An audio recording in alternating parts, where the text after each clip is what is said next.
En fin de semaine dernière, la Dordogne comptait 13 cas de coronavirus. C'était juste avant que l'Agence régionale de santé n'arrête son comptage quotidien et départementalisé.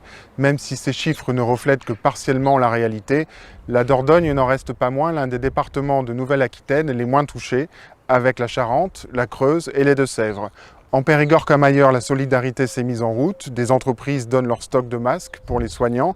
D'autres qui fabriquaient de la peinture ou des cosmétiques produisent des milliers de litres de gel hydroalcoolique. Comme partout en France, les professionnels de santé se plaignent de manquer de masques.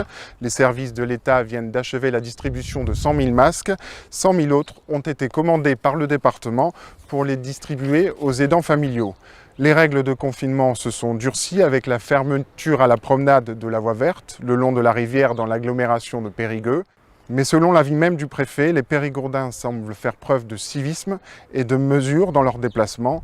Seulement 60 contraventions ont été dressées sur un total de 32 000 contrôles. 8 marchés alimentaires ont été maintenus de manière dérogatoire, dont ceux de Périgueux et Bergerac. Les barrières sanitaires y ont été renforcées. Dans ce département très rural, les agriculteurs s'inquiètent de manquer de saisonniers pour les récoltes et de ne pas pouvoir écouler toute leur production du fait de la fermeture des cantines et des restaurants. Enfin, plus de 2000 salariés dans près de 140 entreprises ont déjà été mis au chômage partiel, un chiffre qui est appelé évidemment à augmenter.